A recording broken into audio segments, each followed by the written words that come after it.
नमस्कार, मैं हूं पुण्य प्रसून वाजपेयी। महाराष्ट्र का मिजाज क्या है, राजनीतिक नजरिया क्या है और शायद सियासत की नब्ज कहती क्या है, सबको टटोला जाएगा। जिस परीक्षा में नरेंद्र मोदी को कूदना नहीं था, उस परीक्षा में वो कूद चुके हैं और समूची परीक्षा के केंद्र में अब सिर्फ और सिर्फ एक ही नाम है और वो नाम है नरेंद्र मोदी का। महाराष्ट्र की सियासत दाएं बाएं देख रही है और इन सब के बीच वो तमाम समीकरण कहीं ना कहीं हर राजनीतिक दलों के साथ किसी को निशाने पर ले रहे हैं, तो वो नाम नरेंद्र मोदी का है। इतना ही नहीं, सियासत की नब्ज टटोलने वाले अब यह भी कह चले हैं कि बीजेपी पीछे छूट रही है, नरेंद्र मोदी आगे चल पड़े हैं। तो आइए जरा इस मिजाज को टटोलने के लिए हमने खास तौर पर एक पूरी व्यवस्था की है कि किस तरीके से ओपिनियन पोल के जरिए जो भी निकल कर आता है उसका मतलब क्या माना जाए। बहुत कम दिन बचे हैं वोटिंग के लिए। सबसे पहले हम ये बता दें कि हमारे साथ खास मेहमानों में विशेषज्ञ भी होंगे, राजनेता भी होंगे, पत्रकार भी होंगे। हमारे साथ स्टूडियो में तुरंत मौजूद भी हैं मनीषा प्रियम जी और संजय कुमार जी। जुड़ते जाएंगे, जिक्र होते चले जाएगा, लेकिन इन सबसे पहले दरअसल जिस ओपिनियन पोल का हम जिक्र कर रहे हैं वो कितने बड़े पैमाने पर किया गया है, किस रूप में किया गया है, हमें लगता है पहले ये आपको बता देना चाहिए क्योंकि वो बहुत मायने रखता है। दरअसल इसको इसलिए महत्वपूर्ण है क्योंकि 30 तारीख से लेकर 4 अक्टूबर तक ये पूरा का पूरा ओपिनियन पोल सामने निकल कर आया। ये जहन में आए तो ये ध्यान दीजिएगा, ये विधानसभा की बिल्डिंग थी। Sample size 7346। सर्वे का वक्त 30 दिसंबर से 4 अक्टूबर तक का है। विधानसभा क्षेत्र 96, कुल 288 हैं, लेकिन 96 चुने गए हैं और जो सैंपल साइज है ये बतला रहा है कि 7346 लोगों से इंटरव्यू किया गया। और इन सब के बीच यह भी बता दें कि जो लोकेशन का जिक्र था, इसमें लोकेशन का जिक्र नहीं आया है, लेकिन आपकी जानकारी के लिए 381 लोकेशंस पर, ये अलग अलग जगहों पर जो इंटरव्यू लिए गए हैं वो तकरीबन 381 है। शुरुआत करते हैं, चर्चा होती रहेगी और चर्चा के बीच होती रहेगी, लेकिन एक सवाल संजय आपसे तुरंत में। हर ओपिनियन पोल को लेकर, हर सर्वे को लेकर पॉलिटिकल पार्टीज कह देती है हमें भरोसा नहीं है, विश्वास नहीं है। अब के दौर में भरोसा किया जाना चाहिए या नहीं किया जाना चाहिए? देखिए, ओपिनियन पोल जो आज जो हम दिखाने वाले हैं अपने दर्शकों को, हमें यह मान नहीं लेना चाहिए कि नतीजे यही होंगे जो चुनाव के दिन होंगे। ये ओपिनियन पोल जैसा आपने भी दर्शकों को बताया 30 से लेकर 4 अक्टूबर के बीच किया। ये उसी समय वोटरों के मिजाज को पकड़ता है और वोटरों के मिजाज को उस समय की बात बता रहा है। ये मान लेना कि जो आज दिखाया जाएगा और नतीजे बिल्कुल हूबहू यही होंगे, शायद मुझे लगता है कि ये गलती होगी दर्शकों के रूप से। मनीषा प्रियम जी, क्या राजनीति इस तेजी से बदल रही है कि 4 तारीख को ये किया गया है और 9 तारीख को राजनीतिक उलटफेर हो चुका होगा? नहीं, इतनी गति नहीं आई और खास करके जो सुनामी आना था वो तो आ चुका है। अब वो दौर है जो थोड़ी स्थिरता है और हमारा वोटर जो मिजाज बनाने के लिए जो उस पर एक जोर था, एक ज़बरदस्ती थी, वो 50 डिग्री के पारा में उसने तय कर लिया। तो आंकड़ों से, नंबर से ये वोटर धनकने वाला नहीं, वो बिल्कुल एक समझ लीजिए कि जो गर्मी की लहर थी, लू की लहर, उसमें उसने मिजाज बना लिया है। अब देखना ये है कि नए फॉर्मूले में नरेंद्र मोदी ने जो राष्ट्रीय स्तर पे फिट कर लिया है, क्या वो एक राज्य स्तरीय चुनाव में फिट होगा या नहीं। अब तक का ये रुझान जो है 90 से वो ये दिखाता है कि राज्यों में कद्दावर नेता चाहिए। महाराष्ट्र में इनके पास पूरे फॉर्मूले में एक वो ही कसर बाकी है। 4 तारीख के बाद राज ठाकरे और उद्धव के बीच बातचीत हुई, टेलीफोन हुआ, संबंध अच्छे हो रहे हैं। तो देखिए, जहां कुल और पट्टी एक हो वहां आपस में साथ आना, परस्पर साथ आना, ये एक स्वाभाविक बात है। कहीं ना कहीं दबाव जरूर है, लेकिन ये कहीं से भी इस बात का उत्तर नहीं देता कि बीजेपी क्या करेगा महाराष्ट्र की गद्दी के लिए। आखिर एक ही रानी 2 जगह शासन तो नहीं कर सकती, यही एक अहम प्रश्न रहेगा। देखा जाए, और इसी चितपट में तख्त और ताज की लड़ाई के भीतर महाराष्ट्र की सियासत कहां पर फंसी हुई है, ओपिनियन पोल के जरिए। सबसे पहले, कितने वोट किसके हक में 2009 में थे, कितने वोट किसके हक में 2014 में आने वाले हैं? ये जो आने वाले वोट हैं वो नजरिया आपके सामने है। बीजेपी 30%, यानी इससे पहले सिर्फ उसके पास 14% थे, 16% के मुनाफे के साथ 30% वोट बीजेपी के हक में। जबरदस्त है ये। शिवसेना सिर्फ 2.7% वोट उसमें मुनाफे में आ रहे हैं और 19% पर पहुंच रही है। संकेत बहुत साफ है कि लगभग 17.3% उसके पास हुआ करता था। कांग्रेस के लिए घाटे का सौदा 21 से 14% पर आ रही है। एनसीपी 14 पर पहुंच रही है, 2.4% कम हो रही है। कांग्रेस को सबसे ज्यादा नुकसान 7% का है। एमएनएस कमोवेश वही स्थिति, पहले भी पुरानी स्थिति में भी अच्छी स्थिति नहीं थी, 5% वोट थे, 0.7% कम है। अन्य की तादाद मायने इसलिए रखती है क्योंकि महाराष्ट्र की राजनीति में अन्य की संख्या हमेशा हंग असेंबली की स्थिति में मंत्री बनकर साथ खड़े होकर अलग अलग कमेटियों का अध्यक्ष बनकर सरकार के साथ स्थिति खड़ी हो जाती है। अब एक दूसरा सवाल इसके आगे बढ़ते हैं, अगर इसको वोट को सीटों में कन्वर्ट कर दिया जाए। अच्छा, ये हम पहले एक नजरिया दिखला दें जिससे अलग अलग बिखर के देख रहे थे, तो ये घेरा है, उस घेरे के हिसाब से समझ लीजिए। ये आप पूरी दृष्टि देख सकते हैं कि बीजेपी 30%, शिवसेना 19%। संजय जी एक कमेंट यहां पर चाहेंगे, क्या अगर ये दोनों मिलकर लड़ रहे होते तो वाकई 49% इनके हक में चला जाता? नहीं, बिल्कुल ऐसा नहीं होता, क्योंकि अभी इस स्थिति में दोनों 288 सीटों पे चुनाव लड़ रहे हैं, और अगर गठबंधन होता तो दोनों के सीटों के बीच में बंटवारा होता और 30% और 19% वोट आने का सवाल ही नहीं है, दोनों को मिला के 49 हो ही नहीं सकता। अच्छा, कांग्रेस और एनसीपी दोनों 14% है, क्या ये 28% होता है एक साथ लड़ते तो? बिल्कुल भी नहीं होता। यही लॉजिक जो बीजेपी के लिए काम करता है वही लॉजिक कांग्रेस के लिए भी काम करेगा, दोनों को 14। इसका एक मतलब बहुत साफ है कि अगर ये मैथमेटिक्स उस रूप में सरल नहीं है जिस रूप में दिखाई दे रही है, राजनीतिक तौर पर चौराहे पर, हालांकि 5वां चौराहा भी निकल कर आ गया है, 5वां हिस्सा भी एमएनएस का है, अन्य भी है, चूंकि 18% वोट वहां भी जा रहे हैं। मनीषा प्रियम जी, क्या ये माना जाए कि पहली बार महाराष्ट्र की राजनीति दरअसल हर उस दल को जमीन को परखने की दिशा में बढ़ गई है? अभी तक जो गठबंधन के आसरे बहुत चीजें छुपी रहती थी। जी, ऐसा है? हाँ, बिल्कुल एक तरह से वही है। और बीजेपी का भी जो नज़रिया है वो ये है कि बीजेपी ने एक तरफ तो जो कद्दावर कांग्रेस था उसको परास्त करने का काम लगभग 2014 के जो राष्ट्रीय चुनाव थे उनमें कर लिया है। अब बीजेपी के असली शत्रु जो हैं वो ये स्थानीय पार्टियां हैं, तो इनमें से किनके साथ वो गठबंधन करेगी, किनके साथ रहेगी? बीजेपी वर्सेस ऑल की स्थिति आ गई है क्या? बीजेपी वर्सेस ऑल भी नहीं है, हो सकता है कि इनमें से कल वो किसी से गांठ भी बांध लें। आप याद रखिए कि अनुप्रिया पटेल, रामविलास पासवान, उपेंद्र कुशवाहा, ये छोटे छोटे खिलाड़ी भी इनके साथ हैं, तो इनको ज़रूरत भी है, लेकिन एक साथ इनके साथ नूरा कुश्ती भी होगी, तो फ्रेंडली फुटबॉल मैच भी हो सकता है। लेकिन आज की दिशा में वो पहले तय कर लेंगे कि आप कितनी ज़मीर पे खड़े हो। तो ये एक खुली लड़ाई है। 1990 के बाद जो राज्यों में राजनीति भारत में आई थी, जहां कद्दावर राज्य स्तरीय नेता आए थे, अब सब के पैरों के नीचे कितनी ज़मीन है, इसको आंक लेने के बाद ही राजनीतिक आंकड़ा जो है वो तय किया जाए। चलिए हम इसको बदलते हैं सीटों में। दरअसल ये कितने फीसदी वोट किसके हक में थे, इसका दूसरा हिस्सा विधान भवन के भीतर क्या होने वाला है, ये स्थिति बीजेपी को नजदीक ले जा रही है 144 के उस जादुई आंकड़े के, जहां पर बहुमत मिलता है 125 से 141। बीच की लकीर खींचेगा तो 133 की स्थिति आती है। यानी जितनी सीटें बीजेपी को दी नहीं जा रही थी, उससे ज्यादा सीटों पर बीजेपी अपने बूते लड़कर जीतने की स्थिति में इस ओपिनियन पोल में नजर आ रही है। तो शिवसेना के लिए कहीं ये एक चेतावनी है और चुनौती भी है शायद, जिसको लेकर अब चुनाव मैदान में, चुकी चुनौती इसलिए क्योंकि अभी वोटिंग होनी है। शिवसेना 51 से 63 सीट, लगभग 59 सीट ऐसी थी जिस पे शिवसेना कभी जीती नहीं, और उसका जिक्र बीजेपी चाहती थी कि शिवसेना करे, लेकिन शिवसेना यहां पर नजर आ रही है कि वो तकरीबन 200 से ज्यादा सीट नहीं जीत पाएगी। एक स्थिति शिवसेना के लिए ये घाटे वाली है गठबंधन तोड़ने को लेकर।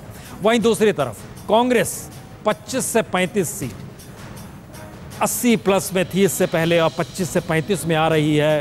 पृथ्वीराज चौहान दिल्ली से भेजे गए पीएमओ में थे, अपने इलाके में नहीं जीत पाते थे, लेकिन सबसे बेहतरीन तौर पर पृथ्वीराज चौहान का चेहरा क्यों निकल कर आ गया, ये सारे सवाल चर्चा में आएंगे। एनसीपी शरद पवार 28 से 38, ये एक स्थिति चौंकाने वाली इसलिए है क्योंकि एनसीपी कांग्रेस से टूट कर निकली थी, टूट कर बनी थी, विरोध कर बनी थी, और शरद पवार की अपनी सियासत जिस रूप में गांठी है वो कांग्रेस से कहीं ज्यादा सीट ले जाने की स्थिति में शरद पवार है, तो इनका गठबंधन तोड़ना इनके लिए लाभदायक रह गया। एमएनएस 7 से 13, कमोवेश घाटे की स्थिति एमएनएस के लिए अच्छी से नहीं, लेकिन 4 तारीख के बाद सुर मिला है, टेलीफोन मिला है, बातचीत हुई है उद्धव ठाकरे के साथ, तो ये संकेत, फायदा नुकसान क्या, इंतजार करना होगा।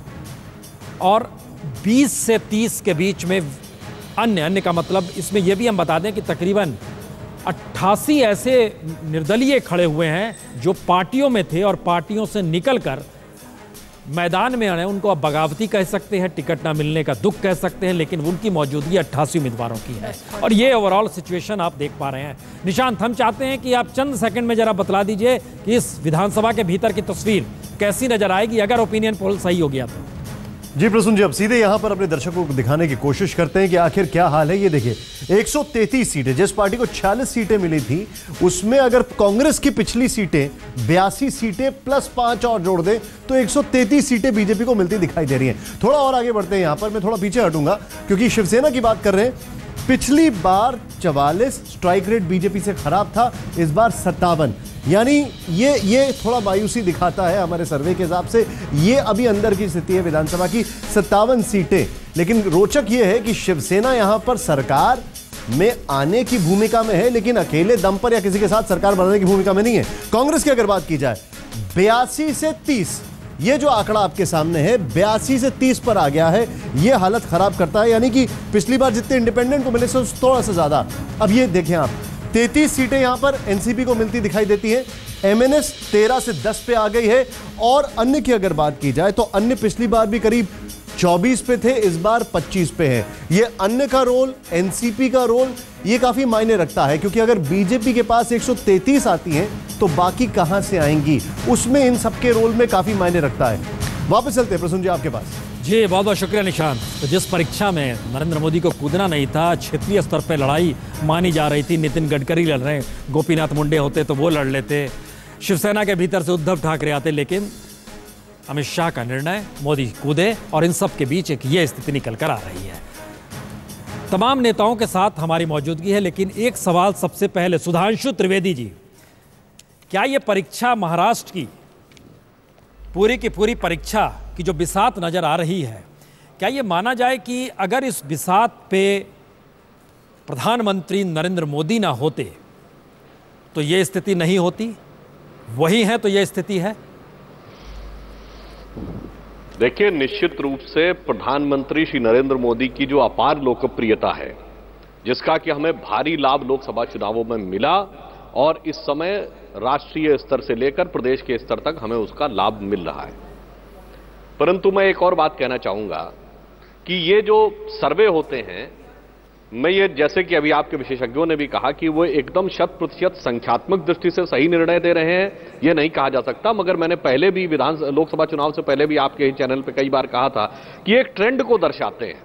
आप पिछले 8-9 वर्षों का ट्रेंड देखिए तो जिन जिन राज्यों में विधानसभा चुनाव हुए हैं, जनता ने जिसे दिया है स्पष्ट बहुमत दिया है। यहां तक कि उत्तर प्रदेश और बिहार जैसे राज्य जहां माना जाता था कि आने वाले दशकों तक किसी को बहुमत नहीं मिलेगा, वहां पर भी स्पष्ट बहुमत दिया है।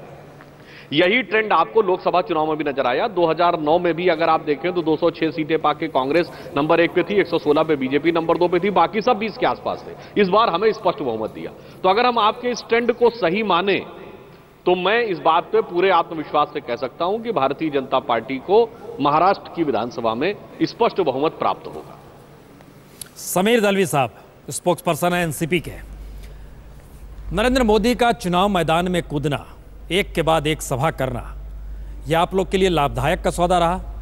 कांग्रेस से ज़्यादा सीट ओपिनियन पोल में आपको दिखाई दे रही है। भ्रष्टाचार के वो तमाम मुद्दे दब चुके हैं, प्राथमिकता कुछ और हो चली है। दिल्ली और मुंबई के तार जुड़ जाएं, स्थिति ये आ रही है और हर के निशाने पर नरेंद्र मोदी है। यह आपके लिए लाभदायक का सौदा है? नहीं, हम जरूर मानते हैं कि हमारे लिए ये चुनाव लाभदायक होंगे। इसकी कुछ वजह यह है कि आज जो आप चुनाव के जो नतीजे पढ़ रहे हैं, जैसे आप सर्वे में जब आप दिखाते हैं कि इतनी परसेंटेज वोटिंग है और आप इसको कंपेयर करते हैं कि पिछले चुनाव के हिसाब से कितने बढ़ गए, तो आप पिछले चुनाव में जो एक्चुअल वोट्स डाले गए थे उसके बिना पे आप कंपेयर कर रहे हैं। मगर ये वोटर के पास आप सर्वे लेते हैं, आप ये नहीं। हेलो जी जी बोले। हेलो ओके, तकनीकी गड़बड़ी जैसे बात कर। एक संजय सवाल हर किसी के जहन में होगा कि 30% वोट जो कि बीजेपी को मिल रहा है तकरीबन, तो यह स्थिति कितनी सीटों तक ले जा सकती है? देखिए, वोटों के आकलन को जब सीटों में परिवर्तित करते हैं उसमें कई फैक्टर्स हैं। एक फैक्टर तो यह है कि जो सबसे नंबर 1 पार्टी है उसको वोट कितना है और जो दूसरी पार्टी उससे फासला कितना है। अगर जो अनुमान है सर्वे का उसके हिसाब से देखें तो फासला बहुत बड़ा है पहले और दूसरे के बीच में, जो करीब 11% का है। अगर यही वोट चुनाव के दिन भी आए, मान लीजिए 30% वोट में 133 सीट या ज्यादा सीट होनी चाहिए। बिल्कुल, इससे बहुत ज्यादा सीटें होनी चाहिए। अगर 11% का फासला होगा पहले और दूसरे के बीच में, तो ये 190 200 के करीब टच कर जाएंगे, चाहे चार कोणीय मुकाबला, चाहे चार कोणीय मुकाबला हो। ये यूपी की स्थिति को देखिए प्रसून, लोकसभा के चुनाव के समय में जो पहली और दूसरी के बीच का फासला 12% का था, और आपने देखा यूपी में क्या हुआ। मनीषा जी, क्या ये पॉलिटिकल स्थिति इस देश के भीतर ऐसी आ गई है जिसका जिक्र कर रहे हैं कि वाकई अगर ये 150 के पार स्थिति हो जाती है तो सिचुएशन इन हिंदुस्तान में ऐसी वोटरों के जहन में आ गई है, पूरा जम कर दीजिए, आप एक पक्ष में दीजिए, तभी डिसीजन होगा। ये देखिए, जो इसमें नीचे का मिजाज है वो समझना बहुत ज़रूरी है। पहली बार भारत में जो नीचे का तबका, जिसको बॉटम ऑफ द पिरामिड कहा जाता है, वहाँ से पॉलिटिकल वैल्यू निकाला जा रहा है, और नीचे का तबका जो है वो किसी एक दल, किसी एक जाति का बंधक बन के नहीं रहना चाहता। उसकी अपनी आकांक्षाएं हैं। पूरा एक जनरेशन बीत चुका है जब वो किसी न किसी पार्टी के बंधुआ मजदूर के रूप में इस जाति, उस नेता के पीछे पीछे वो घूमते रहे। आज जो एस्पिरेशंस हैं, जो हम अर्बनाइजेशन कहते हैं, वो अर्बनाइजेशन कुछ नहीं है। जो कृषि में डिस्ट्रेस है, और महाराष्ट्र में आप देखिए जम के कृषि में डिस्ट्रेस है, एस्पिरेशनल क्लास की जो आकांक्षाएं हैं उनसे अगर नरेंद्र मोदी की बातचीत की जो शैली है, वहाँ कुछ 1-to-1 कॉरेस्पॉन्डेंस जो वो दे रहे हैं और जो उनकी आकांक्षाएं हैं उनमें मेल मिलाप हुआ, तो ये अंक गणित जो है ये एक तरह से सुनामी की तरह जा सकता है। खास करके उस स्थिति में जब कांग्रेस विरोध का बनाया हुआ मन एक राष्ट्र स्वरूप आप देख सकते हैं, राजनीति का चित्र है। इसमें ये बढ़त जो है ये एक मुद्दों पर आधारित मुद्दे भी